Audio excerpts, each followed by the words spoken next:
Hey everyone, you're about to hear my story of how Jesus saved me from mental illness. And along with the video, I'm going to be starting a Facebook page called Jesus Heals Mental Illness. And on the page, I'm going to be sharing more of my story, but also bringing on others who have had very genuine encounters with Jesus Christ to save them from very real sufferings and mental illness. And so it's also going to give you an opportunity if you're suffering right now, and I know a lot of you are suffering with anxiety or depression or other things, that you can come on and ask questions and get help from people who have had genuine experiences in their faith and in their lives. So thank you so much for listening to this video, that you may know the person Jesus, because it's all about him. It's not about the people who he's saving in a sense, it's about the Savior. So enjoy this video, and I look forward to connecting with you.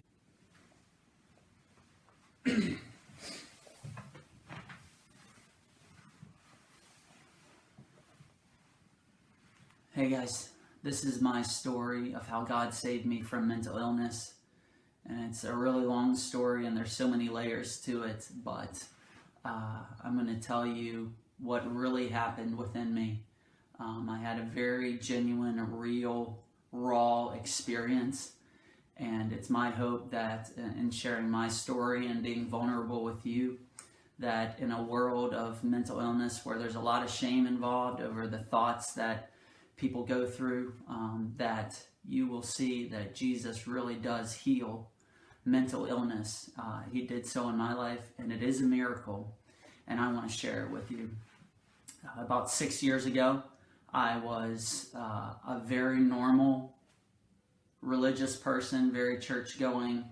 I was a missionary in Russia for a year. I loved to talk about God. I went to church all the time. I memorized Bible verses.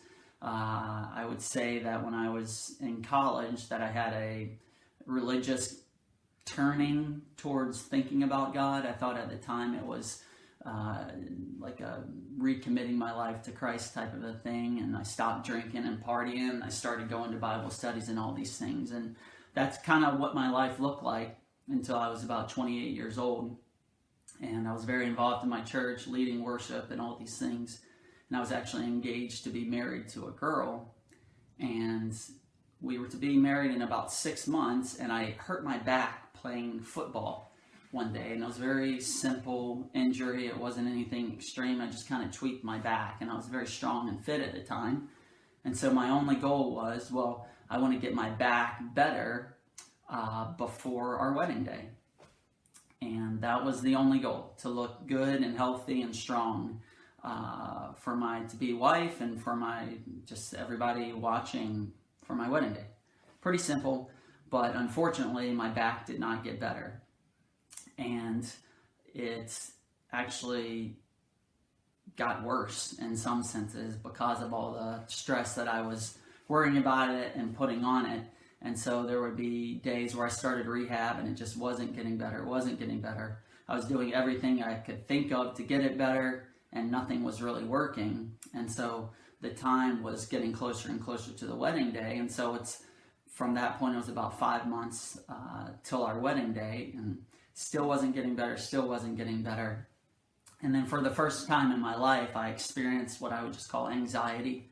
Up until that point, if you had asked me what anxiety was, I would have said like worrying about a test or just common worry. But right around that point to where my back wasn't getting better, I developed anxiety. And the way I would describe anxiety is losing control, and it affecting you not just emotionally, but also physically and spiritually. And it began to snowball for me, and my back wasn't getting better, and I began to worry more and more about it. I remember the first night I woke up with a small panic attack, and I woke up in the middle of the night and was in a very small panic, and then I went back to sleep. I didn't even really know what it was, but I knew anxiety was starting to come into my life. And so at that point, my back's almost getting better. I'm still anxious about it. And then finally, the day my back gets better, at least from what the doctors told me, like, you're healed, the anxiety had increased by that point and had snowballed enough. And I remember it very vividly. As I'm almost leaving the doctor's appointment, the nurse said to me, she was looking at like charts and records, and she said, "Did you know your blood pressure was high?" And unfortunately, because the anxiety had increased so much, it kind of just went from worrying about my back to then worrying about my blood pressure. And my family has past history with heart issues, and so because of that layer and a few other layers, I just basically started worrying about my health in another arena, my heart and my blood pressure. And so by this point, anxiety was picking up. It was kind of consuming everything that I did.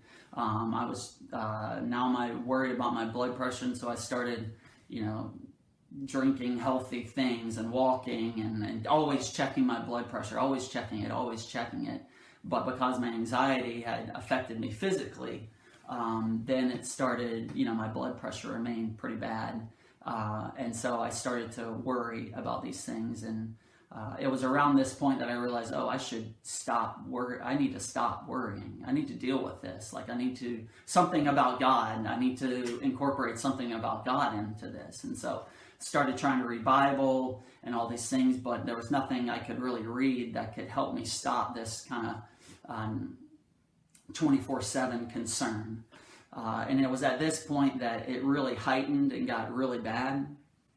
And this whole time I'm kind of resisting taking psych meds, and I had this religious conviction, I don't need psych meds, I was taught that in the church I was going to, and so I was going to stick to it and fight through it. And unfortunately, it just wasn't getting any better. And so I was starting to develop pretty much a 24/7 panic at this point, because again, the wedding day was approaching, and that was the whole thing. Got to get better before the wedding day. Got to get better. And then, and then at that point, it's got to stop the anxiety before the wedding day. And so there was that pressure that was put on me, not by anybody really else. Outside looking in, I had a very normal life and shouldn't have been worried about anything. I was going to be marrying a great girl, and what's there to worry about? Well, try and tell that to an anxious person. If you've ever experienced anxiety, telling them to stop worrying is not going to work at all. So it came to this point to where I remember I had to drive home to my parents, and I had pretty much a panic all the way for the 5-hour drive. And I finally get to my parents, and they're like, "We're taking you to the doctor, to the psych meds, to the psych doctor." And so I went in, and I remember the appointment, and the guy was like, "Will, you don't have to worry about your blood pressure. It's not even that high, and you don't have to worry about your back anymore." And there was also some other things, kind of intrusive thoughts were starting to happen. I was having irrational fears about sexual desire and stuff like that, all types of things that are shameful to even look back on, but it was starting to develop weird thoughts. But he told me, "Oh, you're fine." And there was almost like a relief went on me for the first time. But he said, "But I do want you to take this psych med." And I was encouraged to take it. And at that point, I didn't know what to do. And so I remember going home to my parents, and I was very normal and fine. And we were even all kind of joking about it at that point. But I took the psych med, and I remember I took the psych med, and I went up to try and rest because I just hadn't been resting very much in that time. And I went and closed my eyes, and for the first time, I started like seeing things. When I closed my eyes, it was kind of weird. I was reacting to this medicine I was taking.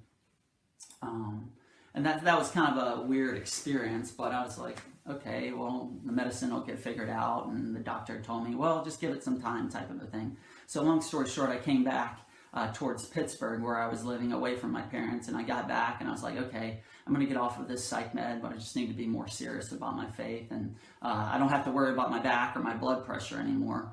But so I was kind of coming off of this psych med, and these anxieties, irrational anxieties, started coming back. And, I was anxious about getting off the medicine. I was anxious about, the medicine was also affecting me physically, and diarrhea and stuff like that. And so it was just switching from one thing to the next about what I was anxious about. And then it kind of became more intense because we're still counting down the days to the wedding day. And at this point, it's like 3 months away or something like that. And it got to the place to where I stopped sleeping.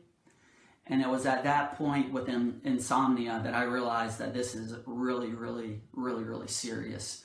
When you're not sleeping and then you're also afraid and you have irrational thoughts, when you're not sleeping, you can't rest in general, and it just becomes a terror. And it came to the point to where I was pretty much afraid I would never sleep again. That was kind of the irrational fear I was having. And so I would lay down and think to myself, just go to sleep, go to sleep, go to sleep, go to sleep. I'm not going to sleep.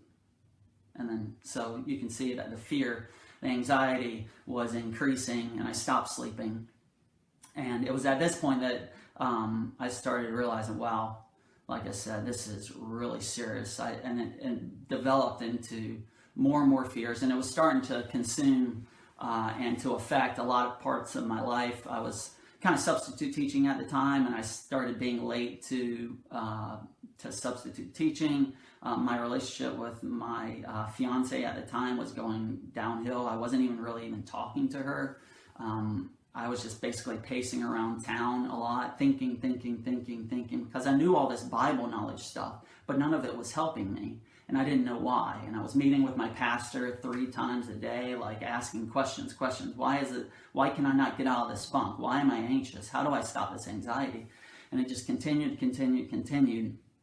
And I actually remember where I was, where it even got even worse, okay? Because, again, at this point, I'm off the psych med, and I'm back to the conviction of I don't need psych meds type of a thing. And so I was going to beat it without taking the psych meds. And so it got to this place to where I remember I was talking on the phone with somebody, and they said, are you depressed? And I was like, no, I don't feel depressed. I just want out of this. And they said, have you had suicidal thoughts and things like that? And I was like, no, I haven't had suicidal thoughts. And it was about 5 or 10 minutes later, again, just an irrational thought that it came to the place to where I was afraid for my life. I thought I was going to die.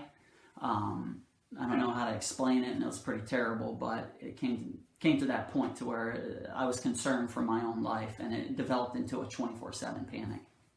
So this is at the point to where now it's about a couple of weeks before our wedding day, and my fiance at the time made a decision to call off the wedding, again, like 2 weeks or so before the wedding day. And this was the right thing for her to do, because her fiance, me, I was going insane, and nobody knew what to do about it. Everybody just kind of saw Will unraveling in front of their eyes. And so she called off the wedding day. And you would have thought that would have kind of eased everything, but if you've ever dealt with the intrusive thoughts or kind of OCD type things, it just bounces from one fear to the next, and it's all consuming and cyclical, and so that didn't help anything. It didn't make anything worse. I was falling apart. I was going insane. And so it came to the point to where after all this time, this is now in the middle of 2014, that I couldn't sleep. My life was unraveling. I was afraid about everything, irrational thoughts. I started developing like OCD things, washing my hands all the time and all these things. And I realized I came to the point to where I called my parents again. I said, whatever you have to do to me, do to me. I don't know what to say, but I need help. And so it was at that point that they put me into a psych ward. And it was in this psych ward. And with all these things, I plan on making other videos to kind of elaborate or to answer any questions. But the psych ward for me was a new hell. I lived in the hell of resisting psych meds for a time. And then I entered into this new hell of, I was basically force-fed all these medicines at this psych ward. I was there for a chunk of time.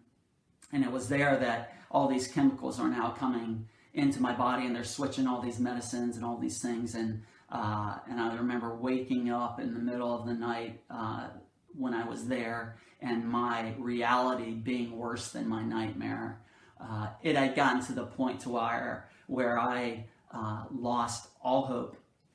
I thought I was going to be institutionalized in this ward. I didn't think I was ever going to get out, because I knew I tried everything. I couldn't stop having these thoughts. But with psych meds, what they're doing is they're trying to numb you down, to get you to your emotions stable, in a sense, to where you stop with the chaos. And so I was there about 10 days, and I'm more than willing to share some of the things I experienced there, and just terrible and eye-opening and terrifying. But I was there 10 days, and then they let me out. And so for a brief season, I was living back with my parents, and I was about on 6 or 7 medicines at this time, and just really didn't know what to do. I mean, I was at wit's end, and it was really bad at this point, because now the chemicals are really affecting me. And I remember living with my parents and kind of helping my mom. She was a teacher. I would go and kind of help the librarian at her school, just to give me something to do during the day. But it was absolutely miserable at this point, because now it was, I started to despair, looking back of what happened to me, and that I had ruined everything with the engagement, with relationships with friends, and all these things. And I began to then experience deep, dark despair, intermingled with this anxiety and all these different things because of the chemicals in and out and in and out. And so it came to this point to where actually one of these meds that I took actually was like a miracle. At the time, I viewed it as a miracle of, wow, that just really, that whatever it is, I mean, yeah, I like that one. And it calmed me down enough to where I could come back to Pittsburgh. And so when coming back to Pittsburgh, so at this point I'm on like 5 or 6 meds, and I realized, okay, I'm going to go back to, I got to be more serious about my Christian faith now. I got to be more serious about God, and stay away from, don't worry about the things I used to worry about, and just be more serious. And I got to get off these psych meds. So I was weaning off of these psych meds, and at the time I couldn't tell anybody that I was weaning off of the psych meds, because of I just knew that nobody would like that. I knew my parents wouldn't like it if I told them that they would be concerned, and they would maybe put me back in the psych ward, and I just did not like that place. And so I knew I needed to do it alone, and I was just, I'm going to do it. I'm going to wean off the psych meds, be more serious about God. And but sure enough, as I was weaning off the psych meds, the anxieties and depression started to come back. And it was at this point that I remember going to church, and we met for church all the time, and I would just go, and I would just put my head between my hands and just do like this all service long.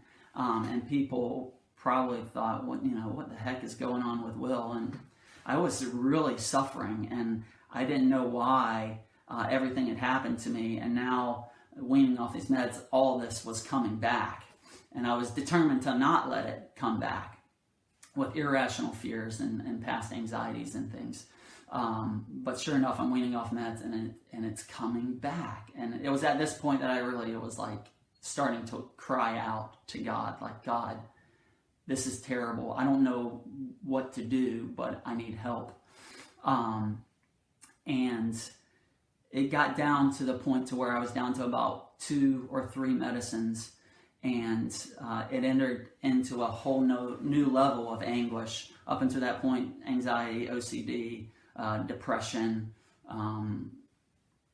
I think I was labeled as like bipolar, schizophrenic in the psych ward, but I was just experiencing mental terror. And I got down to 2 meds, and I remember where I was. I was listening to a Christian YouTube video, and I was listening to the video, just a Christian music video, and I was reading one of the comments, and as I read the comment, it was just a basic Christian truth just written out.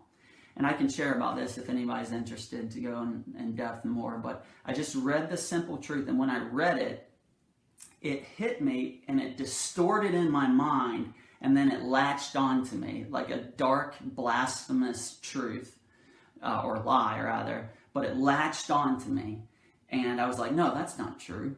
And then it kind of latched again, and it wouldn't go away, and it was a terrifying thought, and I was like, stop thinking about that. but it kept coming. And it was very disturbing. I remember like thinking, oh my gosh, like I gotta stop thinking this. Like this isn't true, but then it would twist in my mind to, yes, it is true. You know, I started hearing whispers and discerning like, oh yeah, it is true. I remember taking a shower that night and like scrubbing myself down with soap all over my body and saying, at the end of this shower, I'm not going to think this ever again. I'm washing myself clean. Well, sure enough, at the end of the shower, like I still burdened and attacked by this thought.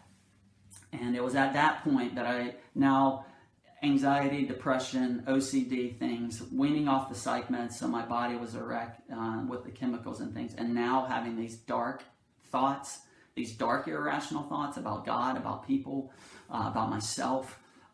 It was at that point that I realized if I don't get saved here, I'm going to die. I don't know if I would have killed myself, but because of the panic and the terror, I was sure of the fact that I was going to die if I didn't get help from the misery that I was in. And the problem was that I had been to the psych ward and experienced the psych meds, and I knew those weren't going to help me. I had talked to anybody and everybody that I could in Christian circles, all from the charismatic to the reformed. I talked to everybody. Anybody want to be able to help me, I'll listen to you. But nothing anybody told me helped me. I knew all the Bible verses, I knew Christian lingo, I knew Christian principles, and nothing was engaging in me. And I didn't know why not. And so with all of that having taken place, I began to, at that point, wail and cry out to God. And I remember I was in this small apartment near Pittsburgh and just wailing and wailing and wailing, clenching my teeth and getting just down and just, you know, I'm surprised like I even have teeth because I was just gritting my teeth and just wailing, crying out, God, you have to save me. God, at the top of my lungs, God, save, save, save. Because I didn't know what else to do. And so, long story short, right around this time in the seeking too, as I would read different things in the Bible, I also started to question Christianity. Because in my seeking, because of the fears and the irrationalities, I would seek what the Bible had to say, but then I would try and read what the Bible would have to say, and I couldn't understand it. I would try and rationalize it and think through it, but I couldn't wrap my mind around some of the principles because of all the pressure in my mind and what I was going through. I just couldn't understand things, and I was even questioning them. And my whole experience, like I had tried everything Christianity had to offer, and it didn't help me. So, is there another religion that's right that I hadn't heard about? And so, in the midst of all the anguish and the terror, I was also doubting Christianity. And what would happen is I would be in this terror, I would seek God in the Bible, and then I would doubt, and the doubt would throw me back into the anguish, terror, seeking Bible, seeking God, doubt, and it was very cyclical. And the doubting was terrifying in its own right. So pretty much every tenet of the Christian faith I doubted. The existence of God, the existence of hell, the Trinity. Did Jesus really rise from the dead?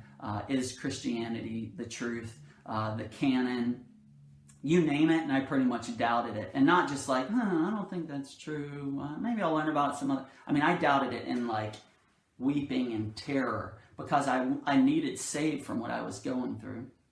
And so in that doubting, I was at my end. And yet I was just wailing and crying out to God. And so I remember it forever now. I would go outside and I would just kind of pace around parks in that area. And I was pacing around a park one day, and I had read in Job how it says in the Bible that God swirls the clouds. I don't know the exact passage, but it says God swirls the clouds. And so I was thinking about this, and I was outside pacing around this park, and it was a sunny day with clouds, and I was just walking, pacing, mental terror, darkness, but thinking about God, darkness, terror. And basically what happened is that, all I can explain it is that my eyes were open to creation itself. I remember looking at the rocks and the clouds, and for the first time I was like, oh my gosh, God swirled those clouds. That cloud was swirled by God, and it engaged in my heart for a moment. And it was about 30 seconds of this like, oh my gosh, this is created. And like a euphoric joy came upon me that lasted for about 30 seconds. And then I was immediately thrown back into the darkness and thinking, getting out of these anxieties, getting out of these terrors, all these things, thinking. But I had that experience, and at the time, I didn't even know what happened. But I knew it was something very genuine that happened. A few days later, I'm wailing. I had a sheet over my head in my bed, listening to Christian music, wailing. And all I can say is, again, my eyes were open this time to the incarnation of Jesus, that God came to this earth. God, the Son of God, Jesus, walked on this earth. And it was like, again, like my eyes were open to this reality. Now, if you had asked me 5 or 10 years ago, hey, Will, do you believe that Jesus is the Son of God? Do you believe he's God come in the flesh? Oh, yeah, I can tell you all the Bible verses. I know John 1:1, in the beginning was the Word was with God, the Word was God, the Word took on flesh and became one of us. Like, I knew all these Bible verses. I had learned about them. But it was in those moments that my eyes were open to God. Jesus walked on this earth. Had this euphoric 30 seconds and then thrown immediately back into the darkness, because at this point I'm still weaning off of all these psych meds. And I had just convinced myself in my mind, I need to get off the psych meds. I want this to be raw and real. And I just knew that Jesus said things that, like, he who believes in me, out of his heart will flow living streams of water. He said things like this, and I'm like, I want that. And I saw the psych ward in the meds, and that world is terrifying to me. I just want what Jesus is talking about here. And so I decided I just got to wean off the psych meds. So I'm weaning off of all these meds, and it's just putting chaos on my body. But I was having these revelations, what I call them, or illuminations, where these realities were engaging in my heart. A few days later, I remember where I was at. I'm by my couch, again, wailing in a panic attack and misery. And I remember thinking about the miracles that Jesus did, like turning water into wine. And all I can say is it engaged in me that the same Jesus who did those miracles is alive right now. And I was like, whew, oh my gosh, he's alive. And I remember going from like anxiety and panic to like weeping in joy, because he's alive right now. And I just started having these kind of experiences where the realities of the Christian faith were engaging in my heart. And then I was thrown immediately back into panic and darkness. And in the midst of this time, just to kind of catch it full circle, I know this is getting long, but just so you can hear the full thing. And but right around this point, I posted on Facebook about suffering in God. And again, I was doubting a lot. Doubts were lingering all over the place about questions. But I posted on Facebook about suffering in God, and there was a girl who liked two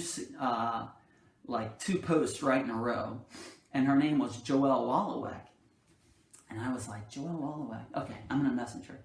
And so I ended up messaging her, and we connected immediately.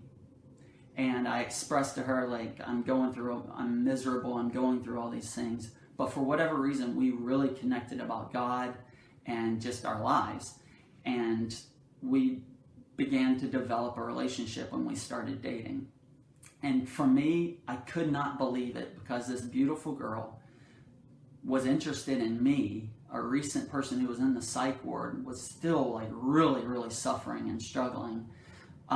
Why would she be interested in me? And then I started to realize that this girl's name is Joelle, or Yah-El, which means the Lord is God. So in all this doubting, is Christianity true? Is God true? Is the Christian God, the God of the Bible, the real the real God. And then I meet a girl whose name means the Lord is God. I saw it as God keeping me in the pursuit of Him. That just as a way, a simple, a wonderful girl whose name means the Lord is the Lord of the Bible is God. I saw it as God's grace to me to keep me in the faith. And so long story short, ever since that point, so that was, I guess, in the middle of 2014, my experience has been one of overcoming anxiety, depression, OCD, intrusive thoughts, irrational thoughts, and many other mental illnesses simply by these revelations that God was giving me. As an example, for insomnia, when before the ward, I wasn't sleeping at all. I went through days where I could not sleep, and it was just a terror to me. When I started having these revelations from God, all that really happened was there's a passage in the Bible that says that God gives sleep to the one that He loves. That's it. God gives sleep to the one that He loves. Now, when I was experiencing insomnia and couldn't sleep, I would jam that verse. I had a chunk of cards that I would read, and I had all these Bible verses about peace and sleep, and I'm just trying to read them over and over and over and over and over and over and over. Okay, please go to sleep. And then I wasn't sleeping. But when I realized that God can speak and open my eyes to things, and when He spoke to me, He opened my eyes to the reality of God gives sleep to the one that He loves. When that engaged in my heart, I've slept like a baby ever since 6 years, and I sleep. You can ask my wife. I sleep like a baby. I can sleep at any point, not because of anything that I did, but God spoke this verse to my heart, and that's what I realized happened when I was in that park, and it was my eyes were open to creation, or a few days later that Jesus is alive, or that any Christian principle. I realized that God speaks those things, and when He speaks them, that's when faith occurs.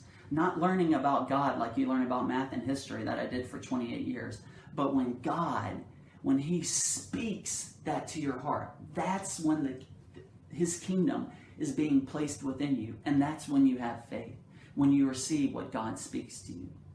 And so the past 6 years of my life have been that, in different areas, Him speaking to me, and in that speaking, when I received those things, that I began to experience overcoming or defeating these mental anxieties and illnesses that I was dealing with. So anxiety, the panic attacks. I remember where I was when God gave me a revelation and panic attacks stopped.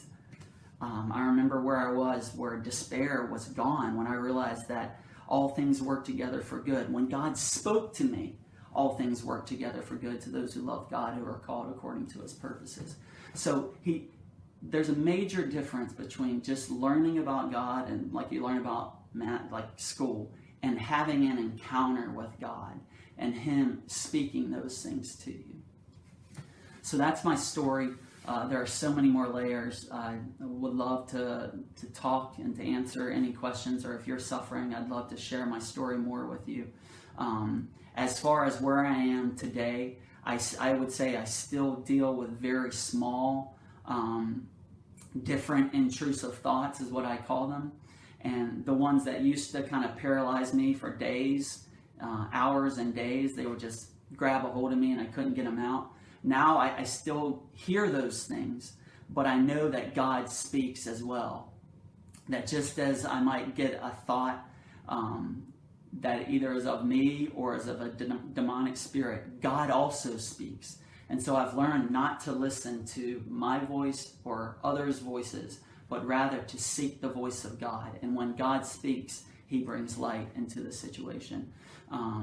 So there's much to say. I could share stories on end, but that's my story of how God really saved me, and how I overcame mental illness, and how Jesus healed me. of mental illness. And it was very real, and it was very raw. It wasn't fake at all. And so, to be clear, and then I haven't taken psych meds for 6 years since I started having those revelations, is when all of that ended. And I have so many thoughts on all these things, and I know the issues, and I wrestled with them, and I know the terrors that people who are suffering go through.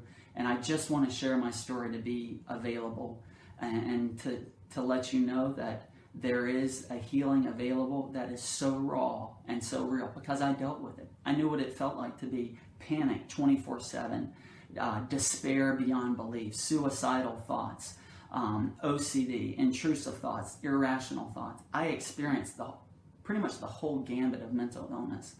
And in my experiences and encounters with Jesus, the person, the living being Jesus, I was healed.